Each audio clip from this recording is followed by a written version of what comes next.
Today I ran away from anxiety. Or rather, I put it aside because it was not outside. It was inside me. It was in my own perceptions. With this profound insight from Marcus Aurelius, we are reminded that the biggest battles we experience with anxiety are mostly internal. In today's research, we delve into the practices that can reshape our perceptions and offer a path to peace and empowerment. Rooted in centuries of wisdom, each technique we will examine offers unique insights into understanding and transforming our inner world.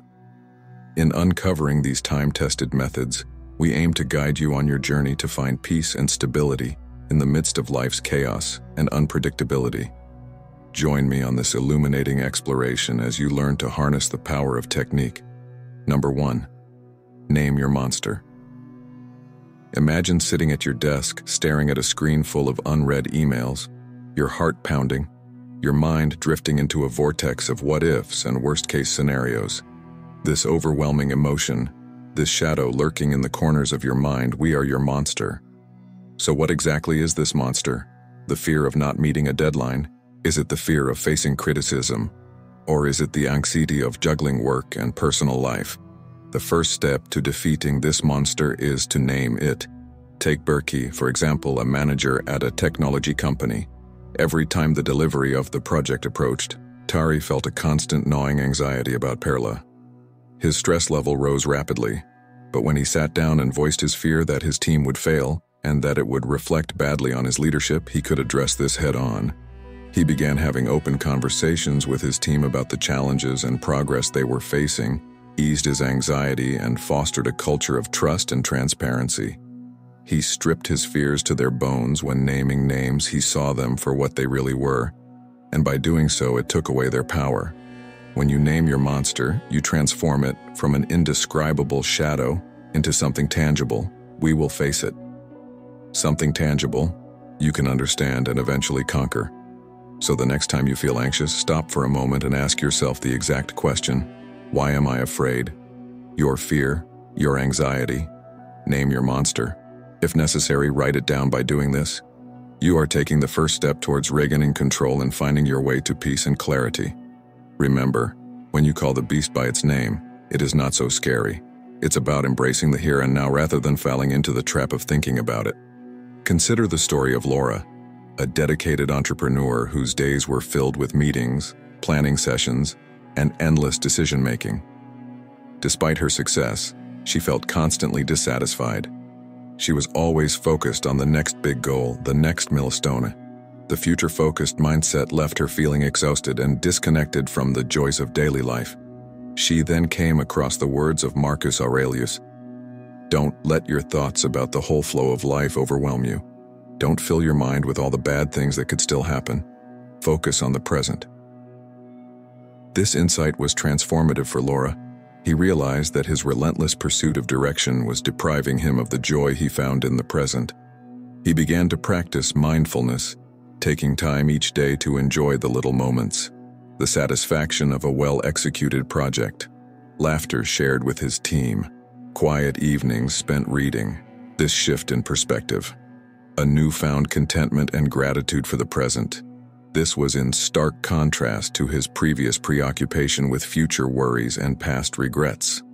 This Stoic principle teaches us that, although it is important to plan for the future, it should not come at the expense of living in the here and now, engaging more deeply with our present experiences, richer, more fulfilling.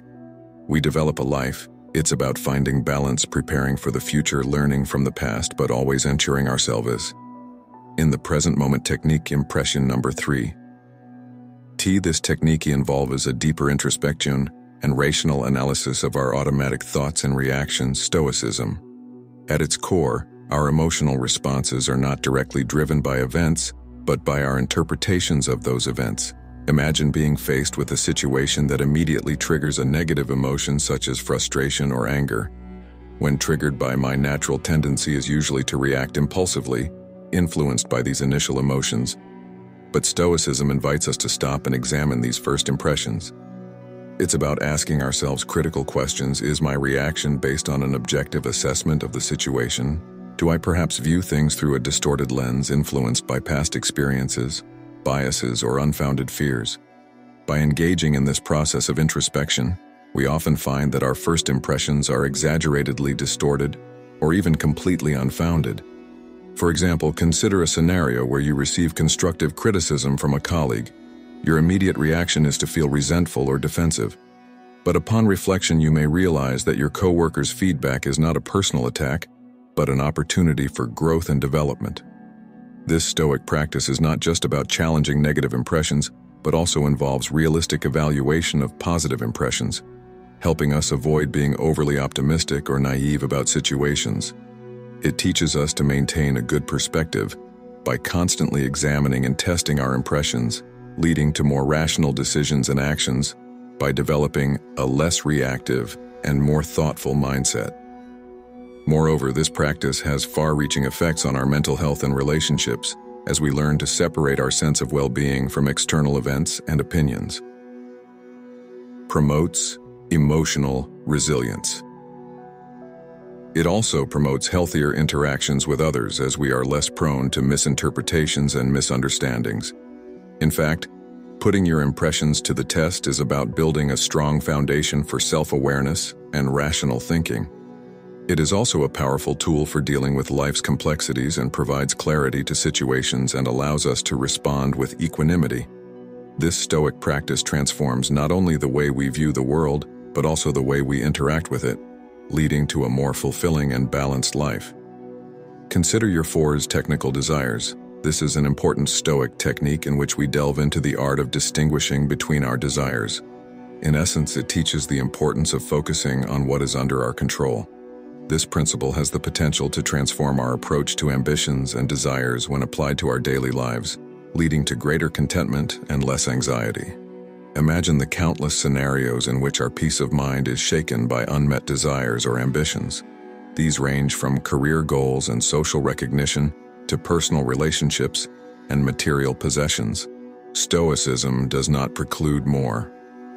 While it is reasonable to aim for a promotion in professional contexts, obsessing about it can lead to disappointment, although it is reasonable to aim for a promotion in professional contexts, rather than directing our desires, efforts, attitudes, and integrity to things within our control.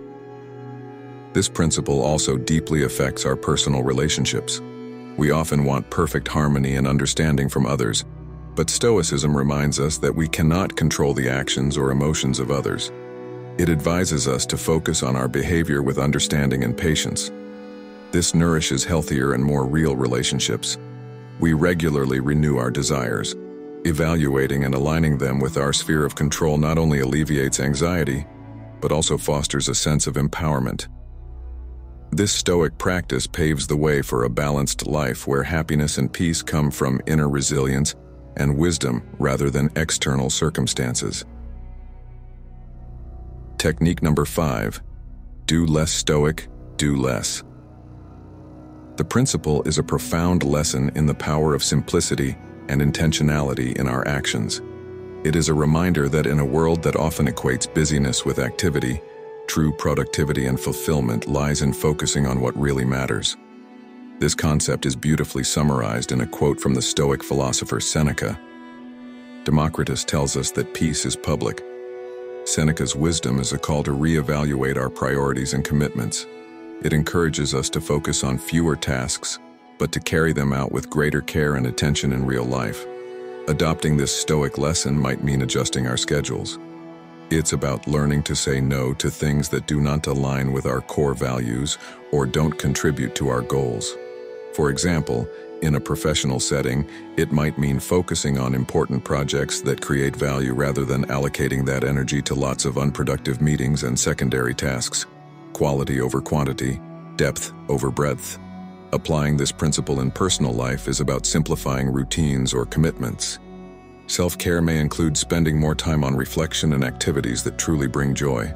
This practice of doing less but with greater focus and quality leads to a more balanced, fulfilling state of life and peace as described by Seneca. By incorporating the principle of do less into our lives, we can escape the cycle of constant busyness and rediscover the peace that comes with conscious living. This approach not only reduces stress and anxiety, but also increases our capacity to be aware and present in every moment. The sixth technique applies negative visualization.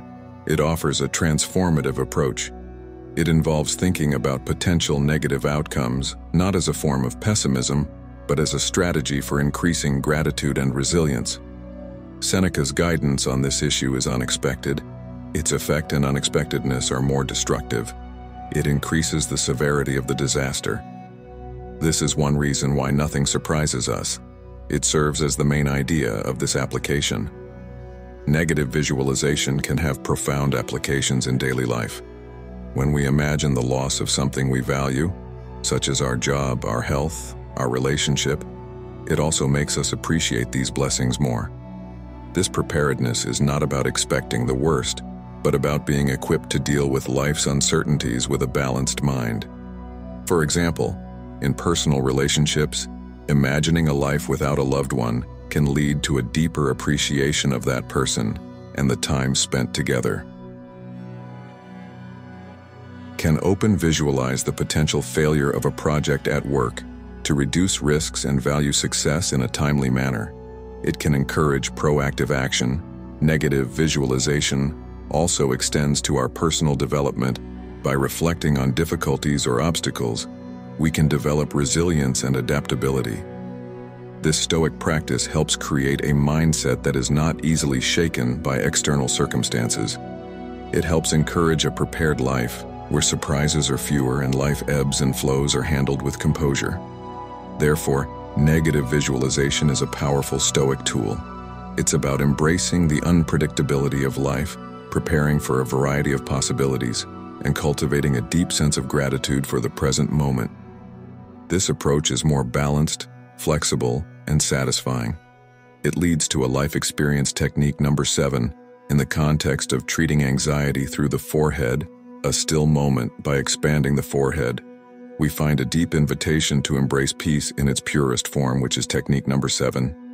A still moment, Marcus Aurelius captures this essence in his work. Leaving everything aside and doing it. To embrace deep thoughts, it is child's play to eliminate all troubles and distractions and achieve absolute serenity. This Stoic practice is particularly effective at managing anxiety in our daily lives, where stress and anxiety can often be overwhelming. Finding moments of stillness allows us to step back from these concerns, offering a space for calm and clarity. It's not just physical. It's not just about serenity. It's also about taking a mental breath where we can disconnect from the chaos of our thoughts in the outside world. Incorporating this into our routine can be as simple as spending a few minutes each day in a quiet space, away from distractions. We sit quietly with a cup of tea, go for a quiet walk without our phones. These moments of stillness are not about actively trying to solve our problems or stopping our anxious thoughts. Instead, they offer a break from the constant mental stimulation that is a rare opportunity in our fast-paced world. Moreover, these still moments are about engaging in a mindfulness practice where we observe our thoughts and feelings without judgment. By participating in this practice regularly, we develop a higher awareness of our inner world and a better understanding of our anxiety triggers. In essence, a still anal is a powerful tool in the Stoic arsenal to combat anxiety. Teaches the importance of reflection and reconnecting with the present moment through this practice. We learn to develop inner peace and resilience, essential qualities for managing anxiety and living a more balanced, fulfilling life. As we complete our examination of this good Stoic technique for healing anxiety, we will take you through how these ancient principles can be applied in your life. I invite you to think about it. Remember that dealing with anxiety is a journey, and combining these practices can be a transformative part of that journey. I encourage you to try these techniques, see which ones suit you, and integrate them into your daily routine. As you do this, observe the changes in the way you manage anxiety and face life's challenges. Please leave your comments below. Share how these Stoic techniques work for anxiety. Your stories not only inspire me, but our community can also offer support and encouragement to others seeking solace in Stoicism. Embrace the wisdom of Stoicism together, and let's manage life's complexities in a calmer, clearer, and more resilient way. We have come to the end of another video with us today. Thank you for participating. As always, let's not forget to write in the comments. Stay strong, take care of yourself, stay smart, stay resilient, and continue to explore the depths of Stoicism.